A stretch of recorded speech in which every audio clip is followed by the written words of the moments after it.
C'est rigolo. 23 ans en France. Tu n'as même pas un terrain ici. Tu n'as même pas une bicoque. Mais tu vas rentrer ici en cendrier. On ne peut même pas t'enterrer en France. On va venir la cendre, on va venir donner à tes parents. 23 ans en France. Je ne peux même pas décortiquer les affaires de ta famille. Parce que j'en sais trop. Mais là-bas, ce n'est pas le débat. Le débat, c'est entre toi et moi. Que celui-là ne doit pas être dehors. Vous ne savez pas qui il est. C'est le petit frère de Tiba Adjatis. S'il y a des fuites, c'est de votre faute. Alors tout de suite, et c'est qui le chef de poste? C'est qui le chef? Le chef de poste a eu peur. C'est qui le chef de poste? Viens me voir.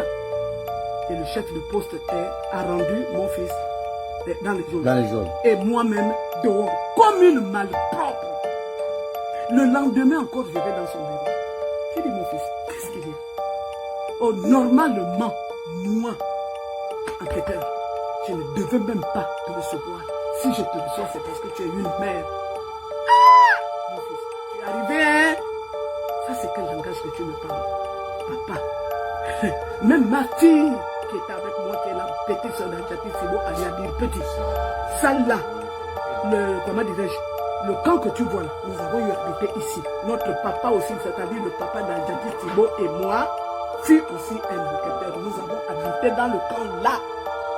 Il était gendarme. Il a pris la retraite, un adjudant-chef major. Il a eu pour matricule de gendarmerie 1058. Donc on peut dire que lui, c'est un 1058e gendarme. Donc avant que vous ne soyez nés, qu'est-ce qu'il y a? Non, le type ne voulait pas nous voir.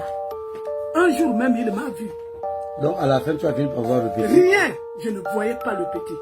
Le jour où il m'a vu, il a fait le cinéma, il ne savait pas pourquoi j'étais là. J'avais déjà appelé l'avocat, Maître Moubembe. Maître Moubembe m'a donné son numéro. Et moi j'ai cru qu'il fallait aller l'attendre là-bas à la brigade de recherche. Et ça coïncidait aussi avec le goûter, le déjeuner que je devais amener à mon fils. J'ai amené le pain, j'ai amené de l'eau, j'ai donné, oh oui, maintenant il faut aller dehors. Ce sont les consignes donnés par l'enquêteur. L'enquêteur me disait que ce sont les consignes donnés par la présidence. Alors, l'enquêteur là n'a pas su pourquoi j'étais là. Or, j'attendais comment dirais-je, qu'est-ce que j'ai dit là? J'attendais l'avocat. Alors, curieusement, maintenant j'appelle l'avocat. L'avocat me dit, non maman, rentre. Ne reste pas là. Moi, pour aller rencontrer ton fils qui est mon client, je n'ai pas besoin de toi. Je vais là-bas sans toi. Mais, je te rendrai compte. J'ai dit, d'accord, papa, vas-y. C'est comme ça que j'ai saisi Maître Moubembe. Que non, vraiment, tout c'est trop. Je n'ai jamais vu ça, entendu ça de ma vie. Quand même, on prend quelqu'un, on arrête quelqu'un parce qu'il est le petit frère de l'activiste Adjatis Sibo et on l'interdit les visites. Est-ce normal? Est-ce qu'on fait comme ça? Est-ce qu'on fait comme ça? Ok, bon, ça c'est donc, le mot de fin de maman. Il n'y a que mon fils maintenant lui-même, comme il n'est pas là, je l'ai déplacé de là depuis qu'il est sorti de la cellule. J'ai dit, tu ne restes plus là jusqu'à nouvel ordre. Donc il y a que lui qui va être mieux placé pour vous expliquer ce qu'il a vécu. Sinon mon fils a été torturé jusqu'à ceux qui l'ont même amené à l'hôpital des institutions des armées. Ok.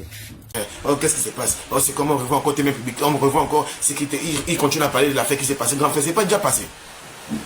Moi, je t'ai pardonné par rapport à ce que je subis. C'est à cause de toi. Est-ce que toi, tu peux souffrir comme tu peux accepter de souffrir comme ça à ma place? Sincèrement. Mes grands frères, laisse-moi vivre ma vie en paix. Toi, tu es en France là-bas.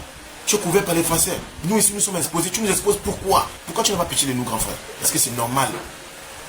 Est-ce que c'est normal? Pourquoi tu n'as pas pitié de tes parents qui sont au Gabon? Grand frère, ta mère est malade. Elle a la tension, le diabète, elle ne va pas bien. Lorsqu'on va l'annoncer, comme hier, elle a vu la publication que je ne sais pas qui a publié ça sur les réseaux sociaux là. On parle d'elle. À cause de toi. Elle fait une crise de tension. Elle fait un AVC, elle meurt. Tu serais content. Ça va t'arranger. Moi, à chaque fois, on m'emprisonne à cause de toi. On me bastonne à cause de toi. Je souffre au Gabon à cause de toi. Même pour avoir un boulot aujourd'hui au Gabon, c'est difficile.